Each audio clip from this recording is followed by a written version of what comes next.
मित्रों नमस्कार। जय मां कामाख्या। कामाख्या टुडे पे आपका पुनः स्वागत है। मित्रों आज की चाहत मेरी चर्चा करने की भगवान शिव के बारे में दो शब्द बोलने की है। भगवान शिव अद्भुत, सुंदर, सत्य, क्या क्या और किन किन नामों से उनको लोग जानते हैं।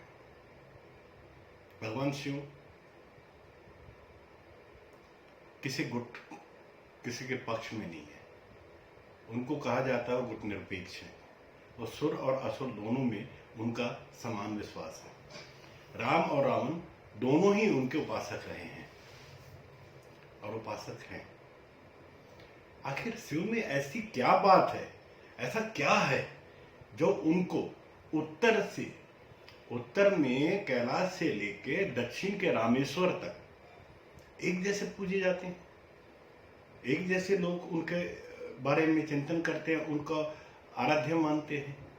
आखिर उनके व्यक्तित्व में ऐसा कौन सा चुंबक है जिसके कारण समाज के भद्र लोग से लेकर शोषित, वंचित, भिखारी तक उनको अपना मानते हैं।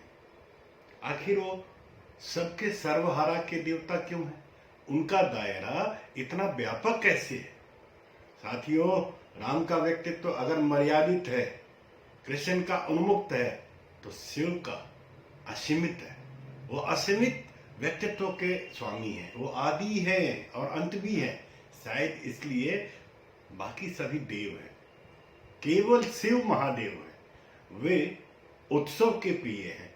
शोक और अवसाद और अभाव में भी उत्सव मनाने की उनके पास एक अद्भुत कला है। वे समाज के उस समाज में भी भरोसा रखते हैं और करते हैं जो नाच गा सकता हो। वे शिव परंपरा के हैं। जर्मन के एक दार्शनिक होते थे फ्रेडरिक नीत्शे, तो कहते थे कि उदास परंपरा बीमार समाज का निर्माण करती है। मित्रों, वो भी शिव के उपासक थे। शिव का नृत्य शमशान में भी होता है। शमशान में उत्सव मनाने वाले अकेले ही तो देवता हैं। लोग गायन में भी उत्सव मनाते दिखते हैं।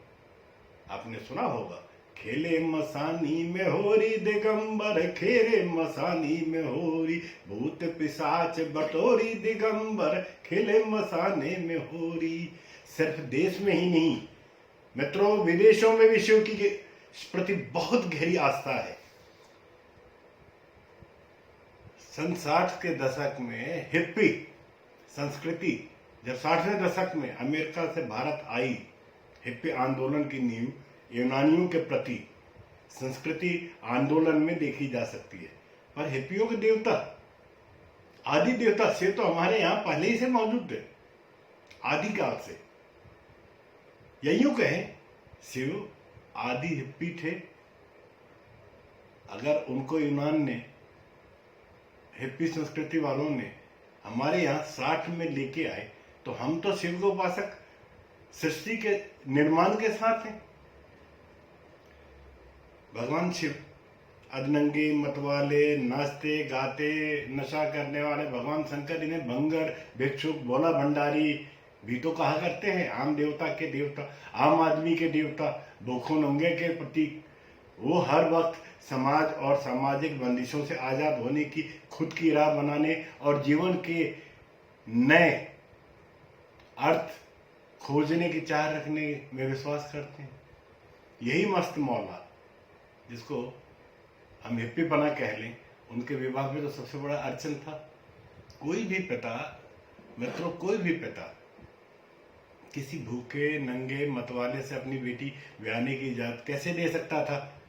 और आप देखो तो सही, शिव की बारात में नंग धड़ंग चीखते चिल्लाते पागल, भूत, प्रेत, मतवाले सभी तो थे। लोगों ने बारात को देखा और भाग खड़े हुए, भागने लगे। ये तो शिव की बारात, ये तो शिव की बारात ही लोक में उस व्याप्ति की मिसाल है। विपरीत ध्रुव और विषम परिस्थितियों से अद्भुत सामंजस्य बिठाने वाला उनसे बड़ा कोई दूसरा भगवान हो ही नहीं सकता। मसलन वो अर्धनारीश्वर है। वो अर्धनारीश्वर होकर भी काम पर विजेता है, गृहस्थ होकर भी परम विरक्त है, नीलकंठ होकर भी विषय से अलिप्त हैं, उग्र होते हैं तो तांडव, नहीं तो सौम्यता से भरे भोरे भंडारी। परम क्रोधी पर परम दया सिंधु भी शिव है। विषधर नाग और शीतल चंद्रमा दोनों को तो उनको आभूषण बना के अपने पास धारण किया हुआ है। उनके पास अगर चंद्रमा का अमृत है तो सागर का विष भी है। सांप, सिंह, मोर, बैल सब आपस का बैर भाव रखने वाले प्रतीकों ने अपना संभाव वैभव भुलाकर संभव उनके सामने रखे। वो समाजवादी व्यवस्था के पोषक है। वो सिर्फ संहारक ही नहीं है, कल्याणकारी भी है, मंगलकर्ता भी है। यानी शिव विलक्षण समन्वय, शिव गुट निरपेक्ष है। सुर और असुर दोनों का उनमें विश्वास है। राम और रावण उनके उपासक रहे हैं। इन दोनों गुटों में उनके समान कृपा रही है। ये जब दोनों गुट आपस में युद्ध करने से पहले दोनों ही पक्ष उन्हें पूछते हैं लोक कल्याण के लिए, वो हलाल पीते हैं और डमरू बजाए तो प्रलय होता है। प्रलयकारी इसी डमरू से संस्कृत व्याकरण के 14 सूत्र भी निकले हैं।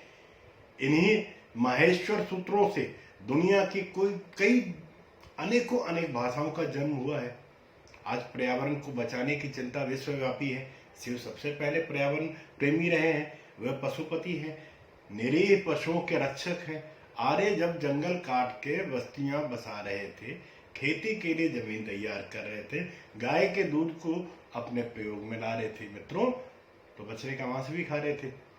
तब भगवान शिव ने बूढ़े बैल नंदी को वाहन बनाया, सांड को अभय दान दिया।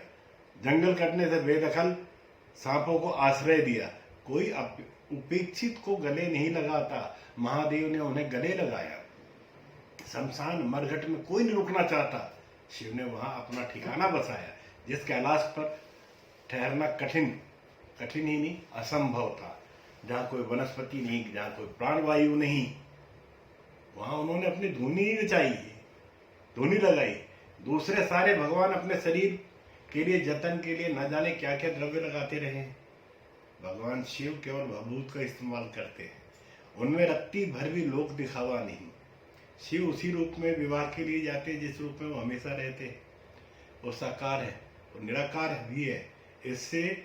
इससे अलग लोहिया उन्हें गंगा की धारा के लिए रास्ता बनाने वाले आदित्य इंजीनियर भी मानते हैं। शिव न्यायप्रिय है, मर्यादा तोड़ने पर दंड भी देते हैं। काम बेकाबू हुआ तो उसे भस्म कर दिया। अगर किसी ने अति की तो उनके पास तीसरी आंख भी है। दरअसल तीसरी आंख सिर्फ मिथक नहीं है, सिर्फ मिथ नहीं है दोस्तों। आधुनिक शरीर शास्त्र अथवा विज्ञान में ये मानना है, विज्ञान भी मान गया है कि हमारी दोनों आंखों के मध्य मुकुटियों के बीच में एक ग्रंथि है। वो शरीर का सबसे संवेदनशील हिस्सा है और रहस्यपूर्ण भी मित्रों। इसे पीनियल ग्रंथि कहते हैं। यह हमेशा सक्रिय नहीं रहती, पर इसमें संवेदनाएं हमेशा ग्रहण करने की अद्भुत ताकत है। इसे ही शिव का तीसरा नेत्र कहा जाता है। इसके खुलने से प्रलय होगा, ऐसी अनंत काल से ऐसी मान्यता है।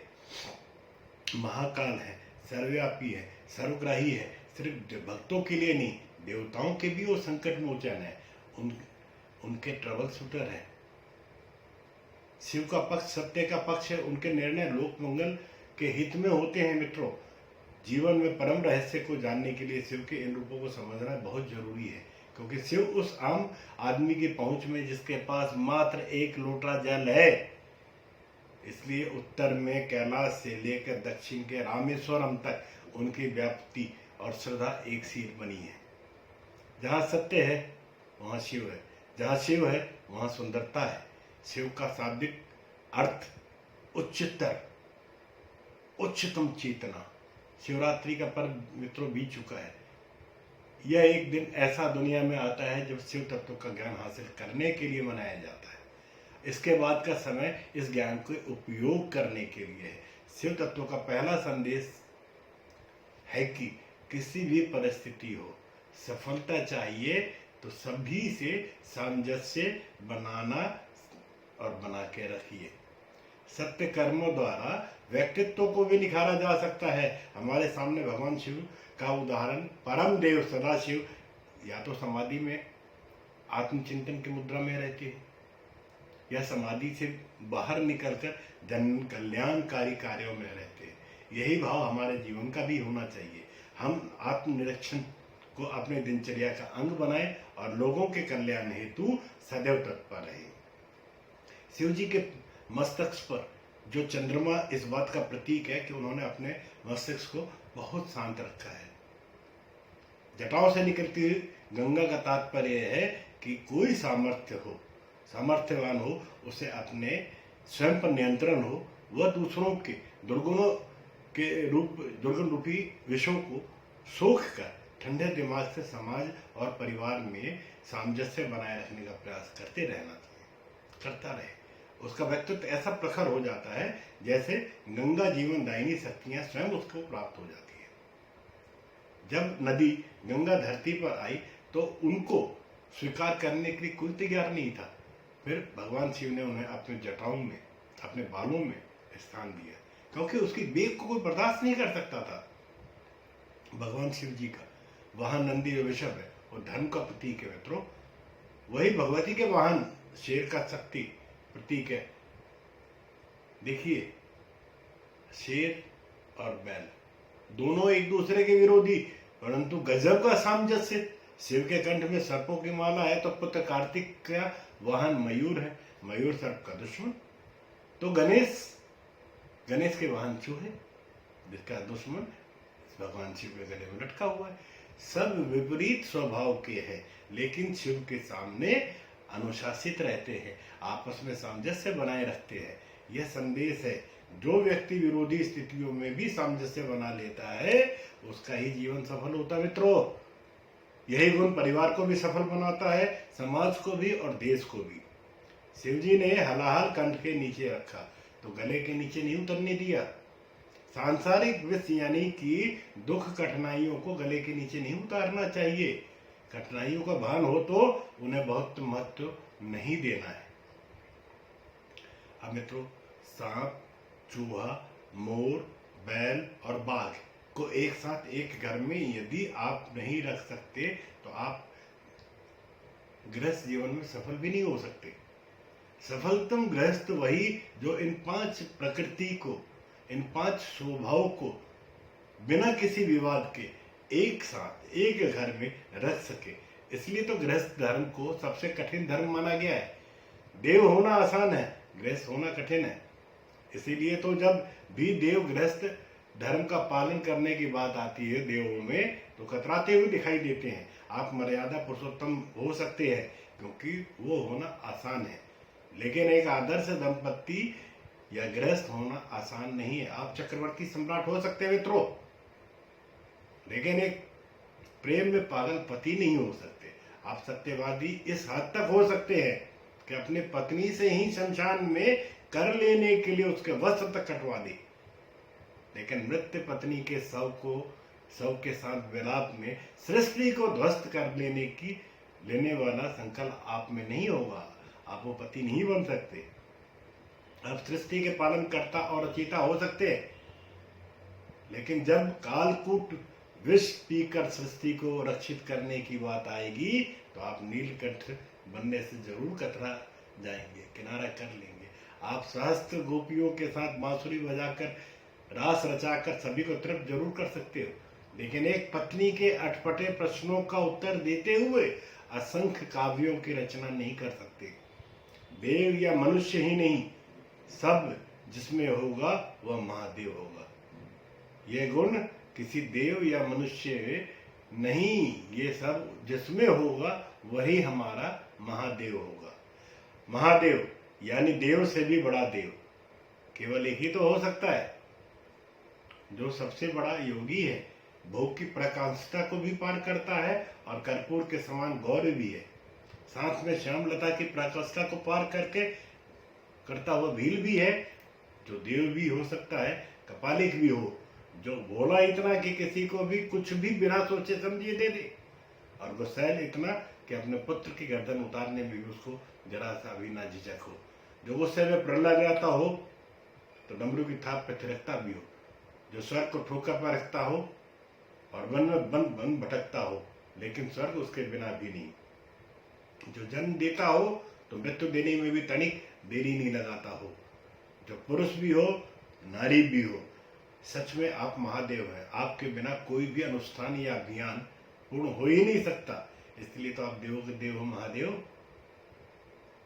हर हर महादेव। ओम नमः शिवाय, ओम नमः शिवाय, ओम नमः शिवाय। मित्रों, आज की चर्चा आपको कैसी लगी कमेंट के जरिए तो जरूर, आप पहले भी हमारे एपिसोड्स के बारे में कमेंट्स करते रहे हैं, आज के बारे में भी आप अपना सुझाव जरूर देंगे।